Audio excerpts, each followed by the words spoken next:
New Delhi railway station അപകടത്തിന് പിന്നാലെ കുംഭമേളയിൽ പങ്കെടുക്കുന്ന ഭക്തർക്കായി വിപുലമായ സൗകര്യങ്ങൾ ഒരുക്കിയ റെയിൽവേ വിശ്രമ കേന്ദ്രവും ടിക്കറ്റ് കൗണ്ടറും ലഘുഭക്ഷണശാലയുമാണ് സ്റ്റേഷനിൽ ഒരുക്കിയിട്ടുള്ളത്. എന്നാൽ ആവശ്യത്തിന് ട്രെയിനുകളില്ലാത്തത് ദുരിതം ഇരട്ടിയാക്കുന്നതായി യാത്രക്കാർ പറയുന്നു. ന്യൂഡൽഹി റെയിൽവേ സ്റ്റേഷനിൽ നിന്ന് തൗഫീഖ് അസ്ലം തയ്യാറാക്കിയ റിപ്പോർട്ടിലേക്ക്.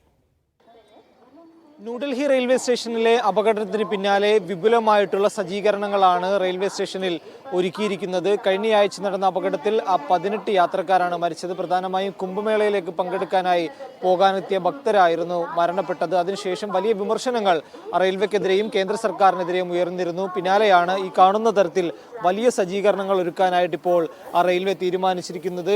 പ്രധാനമായും ഈ കയറി വരുന്ന ഇടത്ത്, അതായത് യാത്രക്കാർക്ക് വിശ്രമിക്കാനുള്ള ഒരു സ്ഥലമാണ് ഇവിടെ ഒരുക്കിയിരിക്കുന്നത്. ഇവിടെ കയറി വരുമ്പോൾ തന്നെ ഇന്ന് ന്യൂഡൽഹി റെയിൽവേ സ്റ്റേഷനിൽ നിന്നും പ്രയാഗ്രാജിലേക്കടക്കം സർവീസ് നടത്തുന്ന ട്രെയിനുകളുടെ വിവരങ്ങൾ ഇവിടെ പ്രദർശിപ്പിച്ചിട്ടുണ്ട്. അതിനുശേഷം നമ്മൾ കുറച്ചുകൂടി പുറകിലേക്ക് ചെല്ലുകയാണെങ്കിൽ അൺറിസർവ്ഡ് ടിക്കറ്റ് കൗണ്ടറുകൾ ഇവിടെ ഒരുക്കിയിട്ടുണ്ട്. നിരവധി റിസർവ് കൗണ്ടറുകളാണ് ഒരുക്കിയിട്ടിരിക്കുന്നത്.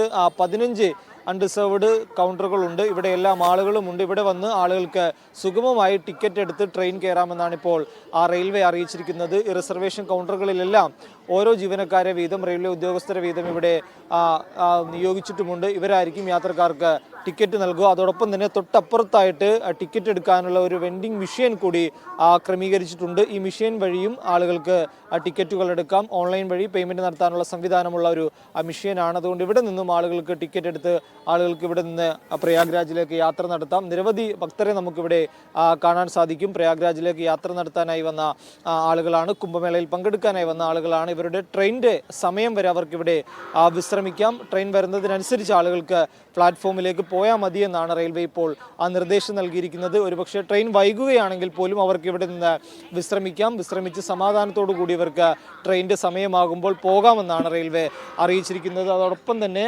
തൊട്ട് അപ്പുറത്തായിട്ട് ഒരു ഫുഡ് സ്റ്റാൾ ഒരുക്കിയിട്ടുണ്ട്. ഇവിടെ വെള്ളവും ലഘുഭക്ഷണങ്ങൾ ഉൾപ്പെടെ റെയിൽവേ ഒരുക്കിയിട്ടുണ്ട്. ഇവിടെ നിന്ന് പൈസ കൊടുത്ത് ആവശ്യമുള്ള വെള്ളവും അതോടൊപ്പം തന്നെ ലഘുഭക്ഷണവും യാത്ര നടത്തുന്ന ഭക്തർക്ക് ഇവിടെ നിന്ന് വാങ്ങി മടങ്ങാവുന്നതാണ്. വിപുലമായിട്ടുള്ള ഒരുക്കങ്ങൾ ഈ അപകടത്തിന് ശേഷമാണ് ഈ ഒരുക്കങ്ങൾ തയ്യാറാക്കിയിരിക്കുന്നത് എന്നുള്ളതാണ് ഇതിൻ്റെ ഏറ്റവും പ്രധാനപ്പെട്ട കാരണം വലിയ വിമർശനങ്ങൾ ഉയർന്നിരുന്നു റെയിൽവേക്കെതിരെ. അതുകൊണ്ട് മികച്ച രീതിയിലുള്ള സേവനങ്ങൾ ഇവിടെ വരുന്ന ആളുകൾക്ക് നൽകാനായിട്ടുള്ള നിർദ്ദേശമൊക്കെ നൽകിയിട്ടുണ്ട്. നിരവധി ആളുകളുണ്ട്. തൊട്ടപ്പുറത്തായിട്ട് അവിടെ എൻക്വയറി ഒരു കൗണ്ടർ കൂടി അവിടെ സജ്ജീകരിച്ചിട്ടുണ്ട്. ആളുകൾക്ക് എന്തെങ്കിലും സംശയങ്ങൾ ഉണ്ടെങ്കിൽ ട്രെയിനിൻ്റെ സമയം ഉൾപ്പെടെയുള്ള കാര്യങ്ങൾ ഈ കൗണ്ടറിൽ വന്ന് റെയിൽവേ ഉദ്യോഗസ്ഥരോട് ചോദിക്കുകയും അവിടെ നിന്ന് കാര്യങ്ങൾ മനസ്സിലാക്കുകയും ചെയ്യാവുന്നൊരു സജ്ജീകരണം കൂടി ഒരുക്കുകയും ചെയ്തിട്ടുണ്ട്.